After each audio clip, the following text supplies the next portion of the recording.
Artificial intelligence is easily one of the most prevalent themes in all of science fiction. The idea that a machine could exhibit the same level of intelligence and sentience as a human being has captivated writers and audiences alike for decades. From an ominous computer system in 2001, A Space Odyssey. Open the pod bay doors, Hal. I'm sorry, Dave. I'm afraid I can't do that. To superhuman androids in Westworld. Turn the other cheek.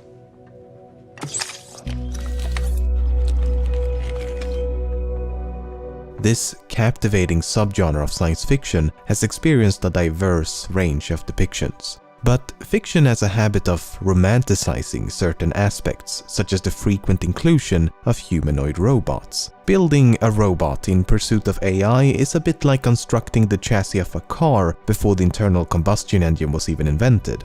But I guess anthropomorphism is just an easier solution than expecting audiences to get emotionally attached to a few lines of code. Unless you're Joaquin Phoenix, of course, but that dude can do anything.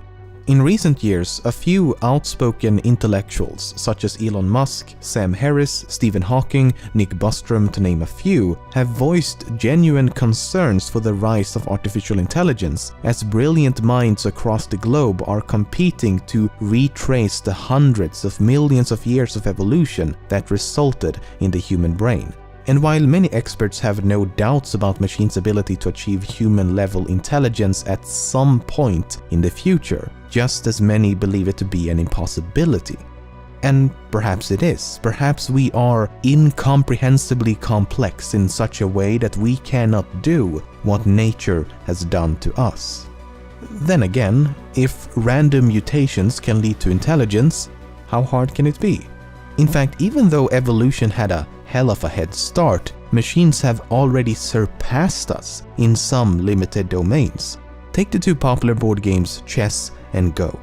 The best human chess and Go players in the world have been defeated by artificial intelligence. Just think about that. No human player will ever again become the best at either of these two games. No matter how hard you try, even if you dedicate your entire life to become the best player you could possibly be, it will never be enough. Luckily for us, there's a lot more to the human condition than chess and Go, but is it that dubious to think that more general talents and abilities could be rendered equally obsolete? Assuming it's possible, what happens when machines become more competent at performing any and all physical and mental labor? If AI becomes more competent in every regard, then what purpose or function would be left for us to serve? The music playing in the background of this video was entirely composed by a machine.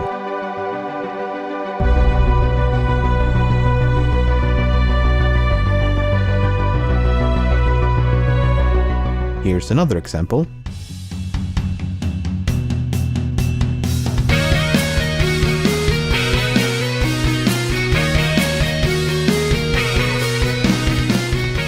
How about some acoustic guitar?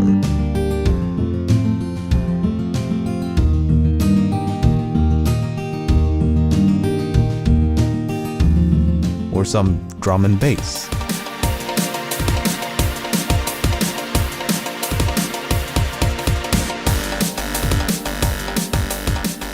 It's quite impressive, but then take a listen to this.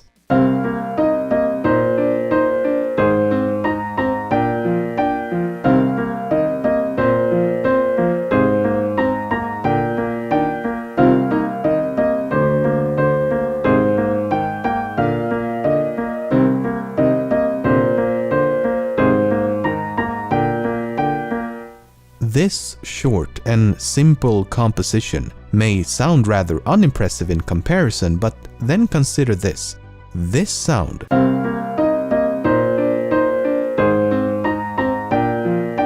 is not the sound of a piano. The sound itself, the waveform itself, was created by an AI in an effort to mimic the sound of a piano. Machines have also begun tackling the human language by writing poems. When I in dreams behold thy fairest shade, whose shade in dreams doth wake the sleeping morn, the daytime shadow of my love betrayed lends hideous night to dreaming's faded form. You know who would love this nonsensical mess of words that is inexplicably a real language? That's correct, the Danes. So poems may not be the best example, but news articles is a better one. Machine-written content has become so commonplace and so good that you've likely read a few automated articles without even realizing it. If you pause the video, see if you can discern which of these two paragraphs were written by an AI.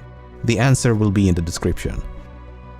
Now this is one of my favorites. Many of you have likely played around with text-to-speech engines. You input some text and then a voice will read it aloud. Many of you have likely played around with text-to-speech engines. You input some text and then a voice will read it aloud. Please send help. Up until now, this has been accomplished by having a voice actor read a long series of sentences and words. Then you splice the syllables into tiny samples before attempting to stitch and morph them back together. Artificial intelligence can not only do this in seconds, but can also produce a more natural-sounding speech. Let's take a listen. The Blue Lagoon is a 1980 American romance and adventure film directed by Randall Kleiser. The Blue Lagoon is a 1980 American romance and adventure film directed by Randall Kleiser. Aspects of the Sublime in English Poetry and Painting, 1770 to 1850. Aspects of the Sublime in English Poetry and Painting, 1770 to 1850. It can also produce human-like gibberish. Sådan. It was fantastic, Jeg still ser man, but the nipple in on his totality, Gerald the threatening that got killed at so. I'm quest. Finally, an out. For so again, like then, the house is a phone. That's like, is it today? So, how does it work? Well, as you can imagine, it's complicated, and that's a severe understatement, but let's use an analogy. Think of a human infant. An infant doesn't really know or comprehend anything. It's just an oblivious sack of meat that occasionally moves around and screams a lot. Nevertheless, the human brain must be doing something, right? I mean, it's not dead, so what's happening? Well, for the most part, the brain will be searching for patterns, systematically attempting to identify recurring events in an effort to make sense of the world. Colorful toys equals fun. Vegetables, not so fun. If mommy and daddy can speak, maybe I can speak. If they can walk around on 2 feet, maybe I can too. A few years of this repetitive learning process and we can go from this to this, and even this.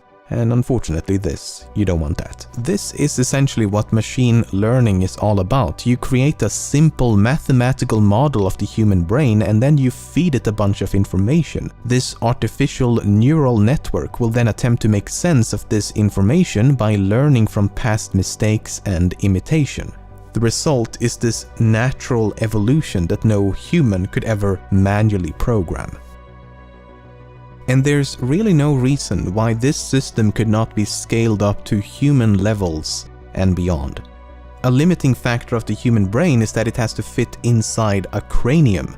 An artificial brain could be the size of a building or larger still. An AI could also operate at the speed of light as well as improve upon itself. In essence, it could teach itself how to learn new things, and in doing so would eliminate the need for a human at the controls. I don't know about you, but the fact that this is even theoretically possible makes me a bit worried for the future. There is a genuine cause for concern, as lost in this idealistic quest for improvement is the function of humanity itself. If we render the species incompetent, what's to prevent artificial intelligence from recognizing that incompetence and taking control? Because how do we control something that is more intelligent than us? It would be like a colony of ants attempting to control even a single person. It just isn't believable. And elaborating upon that analogy, think about the way we treat ants. Most of us don't have some deep hatred for ants, but if they are ever in the way of something that we want to accomplish, we could not care less about their existence. And even if we did care, how would we explain to them that they need to move because we want to construct a building or something? Attempt to explain to the millions of animals living in the jungle the geopolitical and socio-economical reasons for why we continue to destroy their home. It's impossible. They simply lack the intelligence to understand. And that is what so many are concerned about, that we would lack the intelligence to keep up. So this concern for AI has nothing to do with malevolence, it's simply a fear of losing control. Then there's the issue of sentience and cognition, which are entirely different beasts altogether, but if we assume that super intelligence is possible, how long until that happens? It may be sooner than you think, as most estimations seem to land in between 3 to 6 decades. So within this century. But I mean, it's just estimations, so who knows? No one can predict the future. We don't know, to be honest. I seriously hope they're wrong though, because it'd be so much more convenient if we could just leave this impending doom of humanity to our children and just reap the benefits in the meantime.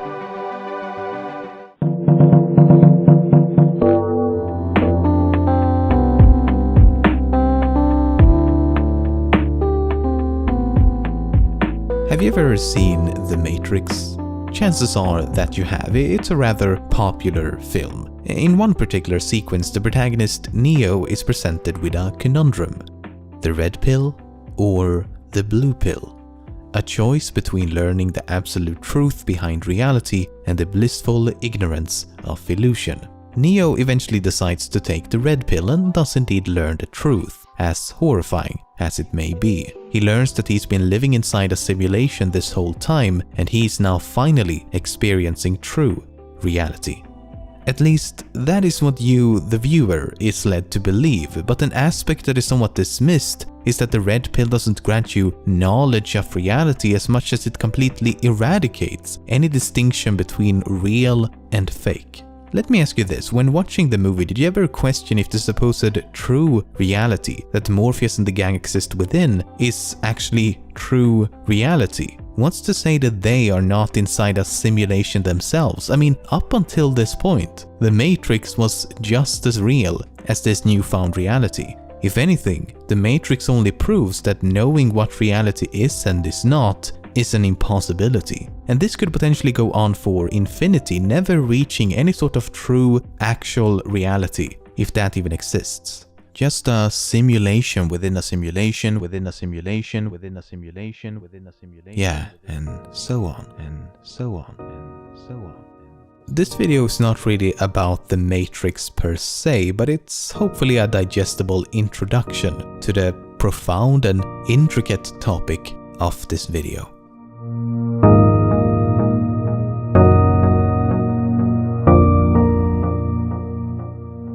The idea that the universe and reality itself could be a simulation is not something new. We can trace similar ideas as far back as the time of ancient Greece, when numerous philosophers around the world alluded to the idea that reality could be an illusion. Chinese philosopher Zhang Zhu compared his own existence to that of a dream in which he believed himself to be a butterfly. He questioned the distinction between reality and a dream if both could seem equally real. Another example is Plato's allegory of the cave. The first part goes like this.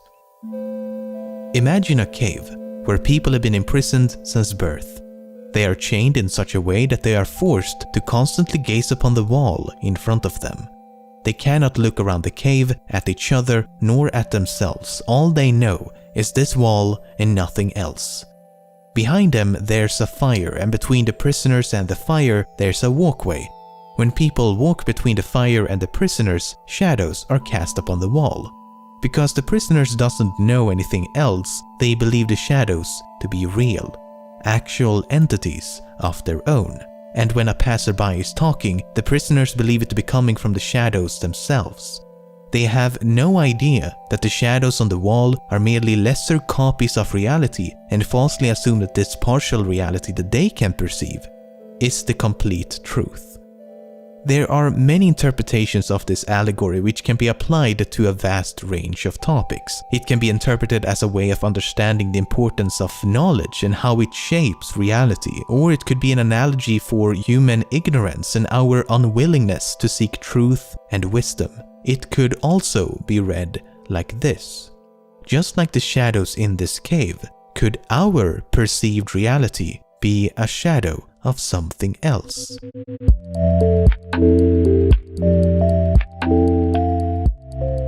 In physics and cosmology, there's now a subfield called digital physics, which is a collection of theoretical perspectives based on the premise that the universe is describable by information and as such is computable. And some of these physicists around the world are actually trying to find out if our universe could be a simulation, commonly referred to as the simulation hypothesis. This is done by, in various ways, comparing the real world against our own technology. If certain similarities are found, conclusions can be drawn. One such study, titled Constraints on the Universe as a Numerical Simulation, concludes that it is possible. A really simple analogy is to think of the pixels on your screen that make up this video right now. When I move this red dot across the screen, we perceive it as a smooth, sliding action. But we know for a fact that this is an illusion caused by the limitations of our sight. Nothing is really moving, it's just bits of information being modified in such a way that, from our perspective, it's perceived as motion. If we zoom in and slow down, we notice that the red dot isn't sliding as much as it snaps to each individual pixel. And this is essentially what they have observed, that the universe has a finite resolution, or an underlying lattice, as they call it. This could mean that the universe and reality is not made out of energy or matter, but is instead made out of quantized bits of information that, from our perspective, is perceived as energy and matter. Another way to imagine a computational universe is using what's known as a cellular automaton. A cellular automaton consists of a grid of cells. In this case, each cell can either be populated or unpopulated. We then need to specify a set of instructions so that the state of each cell evolves over time based on the state of neighboring cells. It may sound complicated, but it really isn't. Let's start with something simple. For example, we could say that each unpopulated cell will become populated if a populated neighbor is found to the left. We then populate a single cell and execute the program. What happens is that for each increment of time, a new cell is populated to the right of every populated cell. So in this case, it just continues to the right forever. Not very interesting. Let's make it a bit more complicated by using the instructions of a popular cellular automaton known as the game of life. These are the rules. Number 1. Each populated cell with either one or no neighbors becomes unpopulated. Number 2. Each populated cell with 4 or more neighbors also becomes unpopulated. Number 3. Each populated cell with 2 or 3 neighbors remains populated. Number 4. Each unpopulated cell with 3 populated neighbors becomes populated. We populate as many cells as we'd like and then press play. The resulting behavior is actually quite remarkable. I mean, it's not GTA 5 or anything, but still. What's remarkable is that these 4 simple instructions can over time produce incredible complexity. Cells can live, die, or multiply and create a sea of seemingly chaotic randomness. Some configurations stop immediately, while others seem to continue forever, and there is no guaranteed way of telling if any specific configuration is eventually going to stop or continue indefinitely. If we zoom out as the model continues to expand, increasingly complex patterns begins to emerge. But not only patterns, over time even the behavior changes. The interactions between individual cells is overshadowed by the behavior between entire blocks of cells. And this is the idea, that the universe began as something incredibly simplistic, like a grid of cells governed by a few simple instructions. But given enough time, it evolved into something incredibly complex. It's only natural for us to assume that the complexity of the universe must be very complicated. The world can often seem very confusing, random, unpredictable, and even unexplainable. What the game of life quite elegantly illustrates is that complexity can actually be the result of simplicity.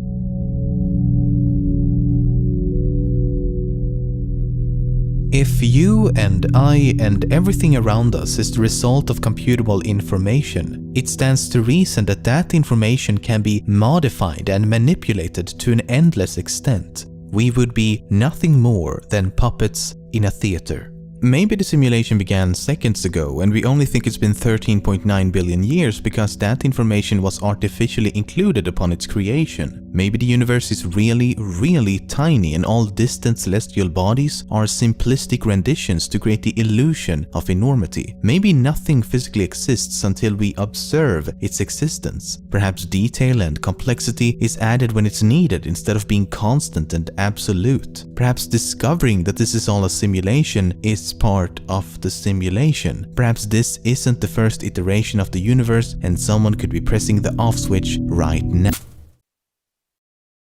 Don't get me wrong, all of what I just said is absolutely insane. But that's kind of my point. If we accept the simulation hypothesis, we also accept that literally anything is possible and that nothing can be determined. Imagine that we somehow found definitive proof. So for the sake of argument, let's say we escaped the simulation. Then I think we could all agree that we would know that it's a simulation, right? But we still wouldn't know if our escape from the simulation was simulated in and of itself. In other words, we could still be inside the simulation. It's a so-called infinite regress issue, which means that any evidence we find or knowledge that we obtain could just as well be simulated in and of itself, including any evidence that it's not a simulation. As the extent of the illusion cannot be determined, nothing can be determined.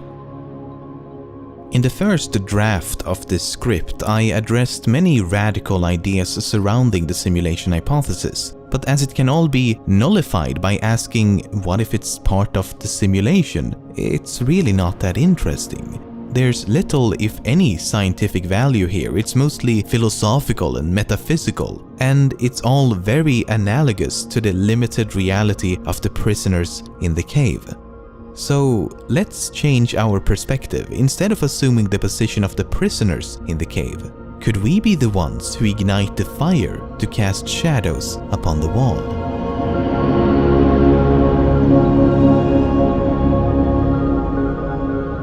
A big reason why ideas related to simulating reality has become so popular in mainstream media like movies and video games is that on the surface it seems very plausible. If we look at what we could do just a few decades ago and compare it to modern technology, it's easy to imagine a future wherein technology has advanced far enough that it's indistinguishable from reality itself. And while there's nothing that explicitly prevents that from happening in the future, there are definitely limitations to what we can and cannot do.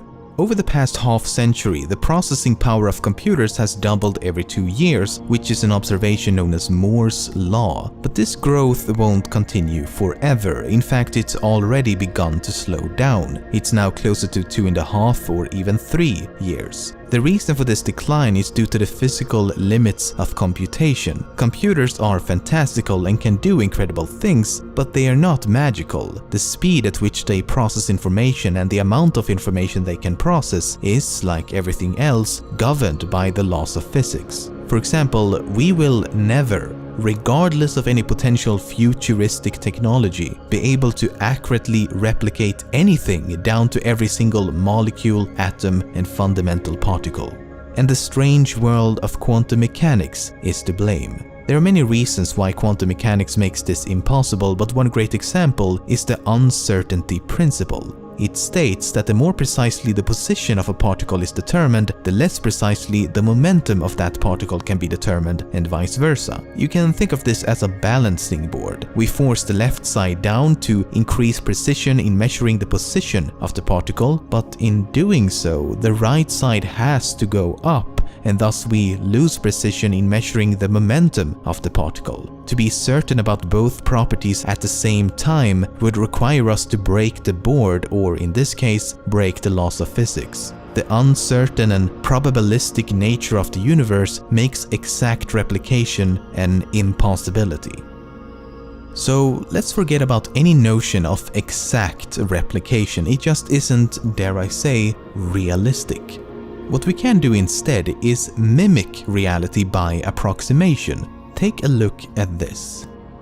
This is the Illustris project, a giant cosmological simulation with the aim of studying the formation and evolution of galaxies. It's an ongoing project in which scientists use the most precise data and calculations currently available to create the most precise model of the universe possible. At its highest resolution, it had a volume of 106.5 cubic megaparsecs, took several months to complete on a supercomputer with 8,192 cores, used 25 terabytes of RAM at its peak, and had a particle count of over 18 billion. Of course, it's only realistic to a certain extent and from a very narrow perspective. The simulation is detailed enough that they can actually zoom in on individual galaxies, but it's not detailed enough to simulate the birth of each individual star or planet, and certainly not the astronomical numbers of individual molecules and atoms and so on. Instead, they have to approximate how a galaxy behaves as a whole without actually simulating all of its individual parts and properties. And once the simulation arrived at present day, the result was strikingly similar to what we observe in the universe. And by constantly tweaking these approximations, increasingly realistic results can be achieved, never quite reaching true realism, but hopefully realistic enough. This is all well and good for all scientific endeavors, things like astrophysics, particle physics, meteorology, fluid mechanics, medicine, evolutionary biology, and the list goes on and on. But what about creating a simulation for entertainment purposes?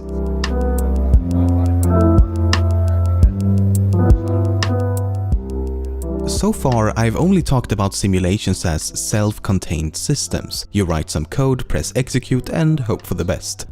But wouldn't it be far more interesting to create simulations that we can not only interact with, but also experience to the point of complete immersion?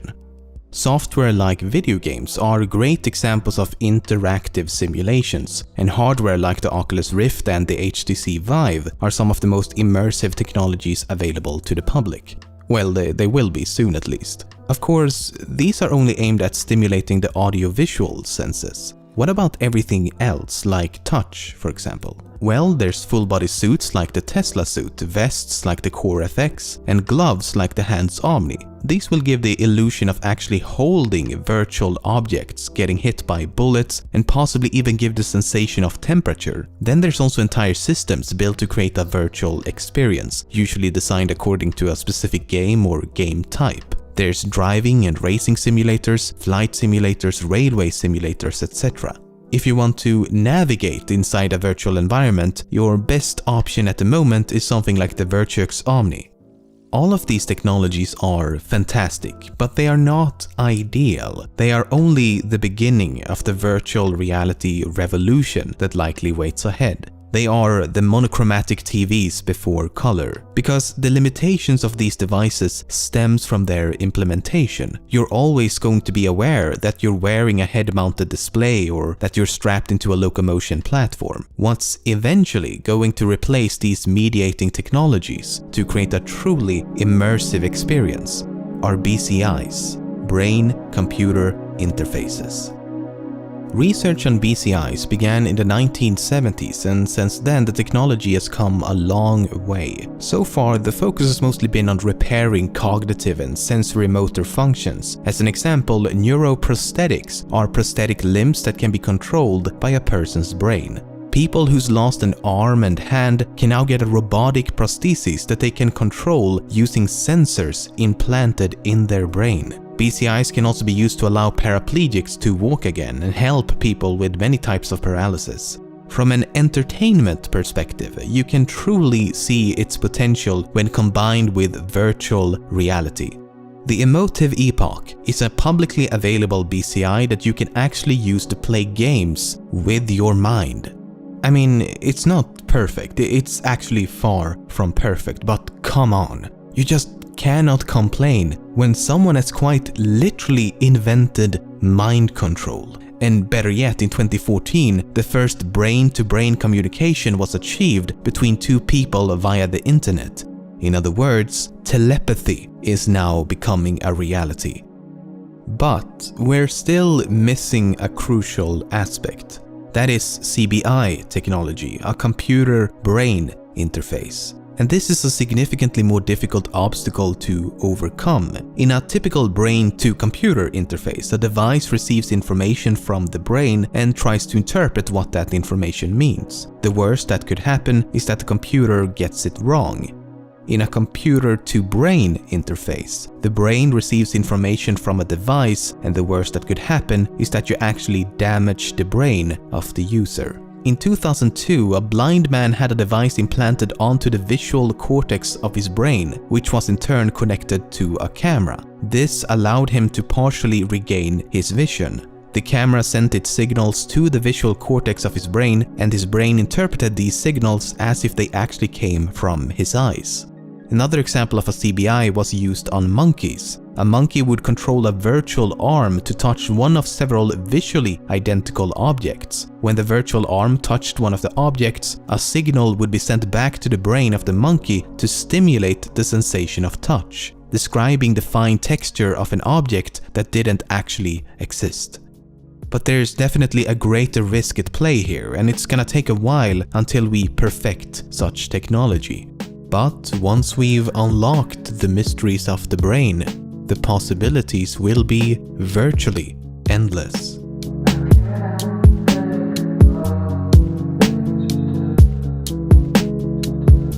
If this technology continues to advance and is able to entirely escape the realm of science fiction, the world as we know it and the future we often imagine will dramatically change. When we try to imagine the distant future, we often think of humanity as these grand explorers of the universe. It's often just assumed that we will continue to expand outwards far beyond the Earth and the solar system. Of course, this is under the optimistic assumption that no apocalyptic events takes place and that we steadily continue to progress and innovate. Almost every non-apocalyptic futuristic science fiction tale describes humanity as a species that will expand outwards. And maybe that's true.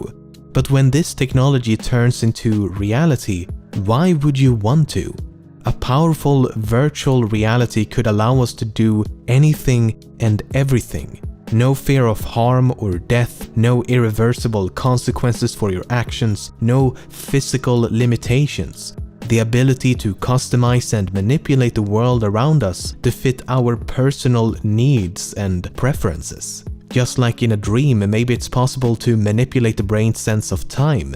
Real-world minutes could turn into virtual years. Could that be why the universe can seem so lifeless, even though it's been around for such a long time? Perhaps every civilization that reaches a certain technological maturity realizes that expanding outwards to explore the universe is pointless when expanding inwards using technology allows you to do so much more. I've never made a video like this before, a video heavy on speculation and even touching on some philosophical questions. Hopefully you don't think I've gone completely insane. It's so difficult to make a video about these topics without sounding like you have some sort of religious faith in the Matrix waiting for Morpheus to come down from the heavens. It's far-fetched, highly speculative, and mostly just fun to think about.